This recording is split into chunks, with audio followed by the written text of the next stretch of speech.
Man in the Mirror, Episode 4. Gemma! He woke sharply, clutching at his head as Franklin sat up from the spread of worn, stained blankets laid about him. Dad! Case! He's awake! It wasn't just a dream then? She said nothing, merely raising her eyebrows and shrugging in a pitying manner. Franklin grimaced, pushing himself to his feet, as he looked over the fresh scars he'd earned from the previous night. There was little to show for it, despite the force with which he'd been thrown through a bus. A rush of footsteps preceded Case as the young man entered the abandoned office floor. He signaled to Kayleigh to leave, and she grumbled as she headed downstairs, leaving the two of them alone. What are you? Just a soldier. Not even that. Soldiers don't get pursued by men in suits, or shot at in the street. You've obviously not been to war, kid. Or turn invisible. Franklin frowned, disliking what he was talking about. The boy indicated his hand. He looked down and noticed at once the way the morning light seemed to pass through it, as though it were only half there. Franklin looked at his limb in a mix of horror and disbelief, grimacing at the thought that the dream was real. What's happening to me? I wish I could tell you. The older man entered slowly, placing an encouraging hand on Case's shoulder as he stood beside the boy. Your injuries heal far faster than any I've seen. Gravity doesn't work right around you. Sometimes light just seems to pass you by, and I haven't got a single goddamn clue what did this to you. We pulled you from the river after the crash. You remember what happened? We were falling. Someone attacked us. We fought him off, but... Well, it's all over the news now. Hoffy Croydon's suffering from Sedis poisoning. Hard to know if the clean-up teams are more interested in the people or getting the Sedis back out of him. It wasn't just the Sedis. There was this green gas. I don't know. The suits are still looking for him. They were combing the river walks mostly last night. You were out last night. Not for long. I told you not to go out at night. The ground floor isn't safe then. It's fine, Dad. The gangs know we've not got anything worth stealing. You know damn well that isn't what they care about. They'll hunt and beat you to a bloody pulp if they find you down there. You know that. I can take care of myself. Don't be a fool, boy.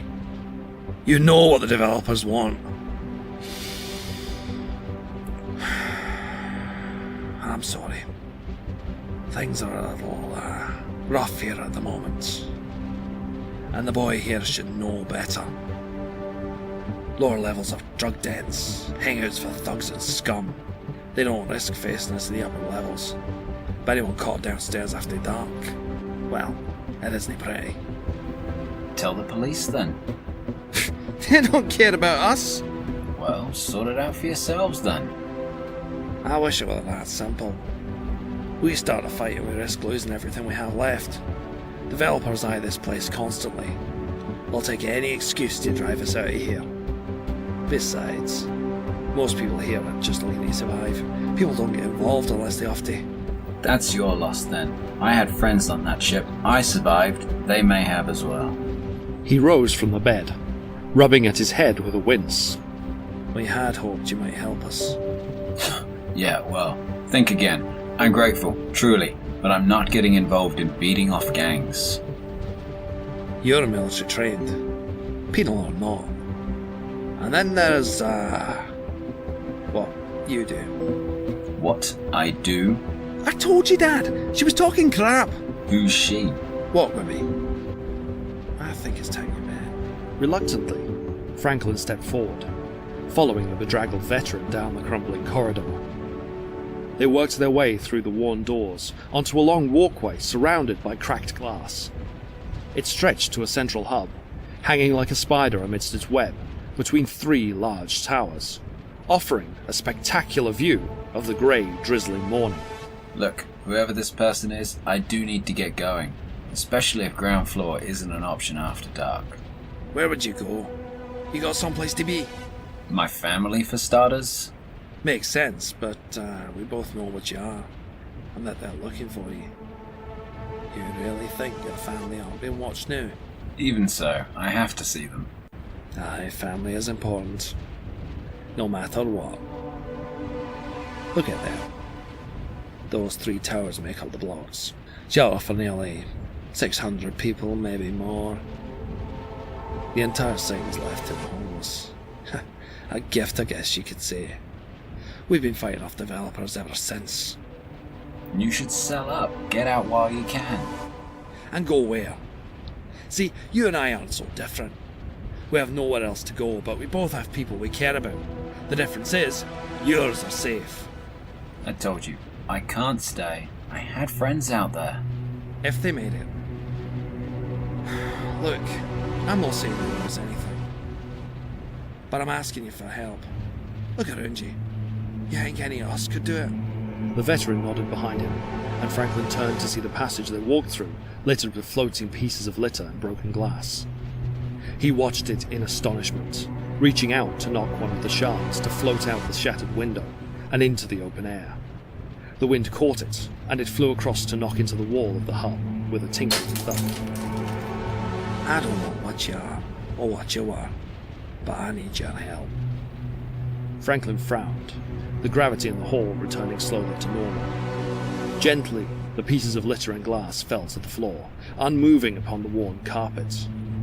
He frowned, trying to will the debris to rise again, but nothing happened. I don't even believe this is real. You're not the only one. Trying to believe my kids dragged a magical spaceman from the river. They're convinced, you know. They were told you were coming. I believe in prophecy even less. I don't understand what the hell is happening. On a normal day, I'd believe you. I don't put much faith in fortune telling. When you're in a place like this, well, God helps those who help themselves. Things change daily. No one can see what's coming. Weird thing is, she once told me the shield that would protect my family would not be from me, would not be from my world, and I would never see. He motioned to Franklin's arm, drawing Franklin's gaze to the limb as it seemed to fade from sight. A flicker of panic crossed Franklin's face, forced away by a grimace of concentration as he willed his limb back into view. I don't even understand what the hell is happening. So, Moon Man, tell me I'm right to doubt her. No, I'm sorry. I don't believe in shit like that. Toby nodded sadly, but relented, indicating the corridor through which they'd come. Good luck, he said with no hint of malice or disappointment.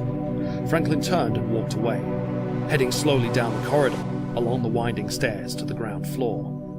As he made his way down the graffiti-stained stairwell, Kayleigh was waiting for him. You going? What did you expect? But we saved you. Thanks, but I have to get going. He rubbed at his temple, as a burning sensation once again swept through his skin. Wincing, he looked at his hand, almost angry to see it vanishing from sight as he held onto the rail. I need to go. I can't stay here.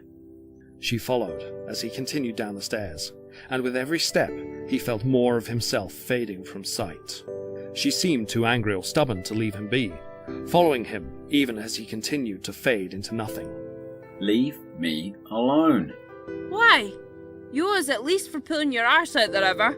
Look, kid, I don't owe anyone anything. I am leaving. He turned, lifting his hand in front of him as he felt the weird tingling sensation of the light bending around it.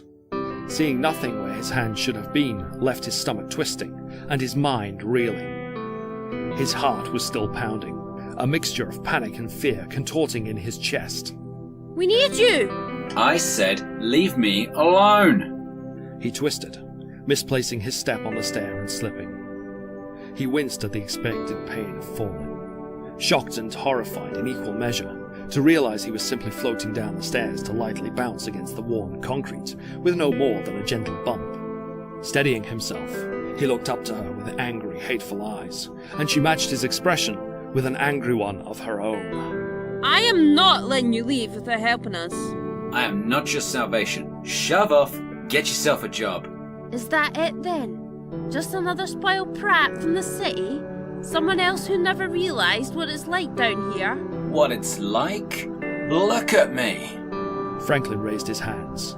They had completely vanished from the elbow down, and everything below his waist had faded from sight. Then you're finding out what it's like to live like us. What it's like when no one sees you, when no one gives a shit. She stormed past him, her stubborn face trying hard to mask the hurt that she felt. Franklin felt his own fire die down, and could only watch as she passed him to shove aside the door leading to the ground floor. Kayleigh. Kayleigh, wait. The tingling sensation had moved up his chest, and he paused as he moved the door aside and caught sight of a broken mirror leaning against the wall to one side. He stared directly at it, seeing nothing of his reflection in its cracked surface. Damn it! No, I will not be guilt-tripped like this. He passed through the door, looking around the ground floor with a mix of shock and surprise. Where the upper floors were worn and cracking, the ground floor seemed like a worn, torn landscape of filth, litter, and graffiti. Broken bottles lay everywhere, scattered amidst the remains of small campfires and the ominous presence of discarded syringes and broken bongs. Discarded and twisted trolleys loomed amidst piles of rubbish bags, rats scurrying about the detritus. Trails wormed their way between the dirt, leading out to the broken and shattered windows that had once ringed the block's open floor receptions and lobbies. There was a kind of faded glory to the sight, at once awe-inspiring and horrifying, a sad reflection of the future that had never been. The daylight beckoned to him, and he picked his way through the rubbish, aware of filthy figures lurking amidst the trash who nursed half-drunk bottles in the shadows. He stopped and turned as he heard the door behind him open, Case shoving it aside as he and Dom raced out into the lobby. Kay! They raced past him, never realizing he was even there, as Case readied a sturdy cricket bat in one hand. Kay! With a thud, he shoved the door ahead out of the way, racing out into the overgrown parking lots that stood outside the great shadow of the building. Franklin followed, jogging after them as concern began to knot in his stomach. He stumbled, surprised to find his every step seemed to leap, as though he walked not on Earth, but on the moon. With a crunch of annoyance, he pressed too hard on the floor, forcing himself up into the ceiling before bouncing off as though the gravity around him were little more than a far-flung memory. Get away from here! Picking himself up, Franklin leaped out of the door, bounding across the broken concrete of the car park to see Case and Dom up ahead. The two of them were facing against a group of thugs who were gleefully holding Kay down on the floor, as one of them brandished a knife. You got any cash, little girl? How about your big brother? Let her go, now! He wants a shiner. I give him more than a shiner. Any idea what one of your hides is worth? Franklin glanced across the car park, watching as a single police car waited patiently to the far side of the scene. The two officers inside watched disinterestedly, one even taking a bite of a sandwich as the thugs continued to threaten and insult. Let her go! Your girlfriend speaks then. I'm warning you! The first thug cackled as he brandished the knife at Kayleigh, the little girl fighting to bite back her fear. Another thug advanced brazenly on Case, daring him to try and attack. Go ahead, you twat. Swing. Go for it. You know what'll happen, don't you? Eh, you weak little shit. Franklin looked back to the police, one of whom was leveling a camera to record the confrontation, but neither was doing anything to help. Maybe his little sister would like a kiss. Franklin realized the police were not intending to ever intervene.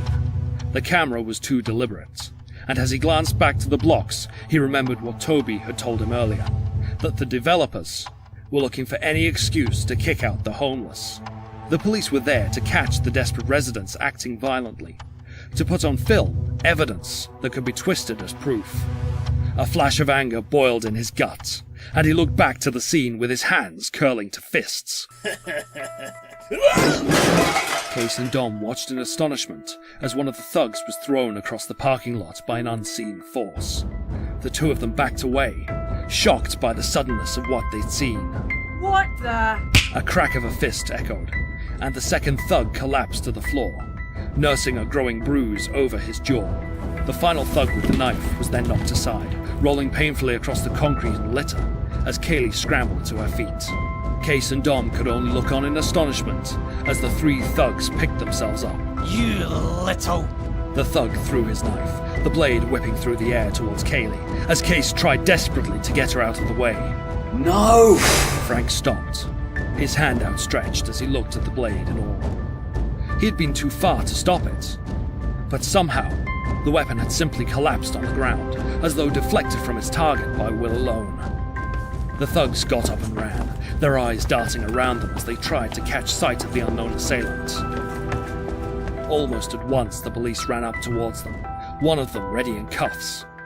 Case and Dom were too shocked by what had happened to argue, too late realizing the police were upon them, before they were already being held down. I am arresting you for disorderly conduct and carrying a weapon with intent to do harm. You were recording the whole thing? We didn't do anything! The police officer stopped, glancing back to his colleague who had been watching through the camera. The other officer shook his head, indicating he'd seen no sign of them attacking the thugs that assaulted them. Oh, get up. Consider yourselves lucky this time. Last warning. The officers walked back to the car, leaving the three of them to determine what had just happened. What did we just see? Don't get used to it, kid. Consider my debt paid. Fish? He didn't answer, instead turning away and walking out into the streets of the waiting capital.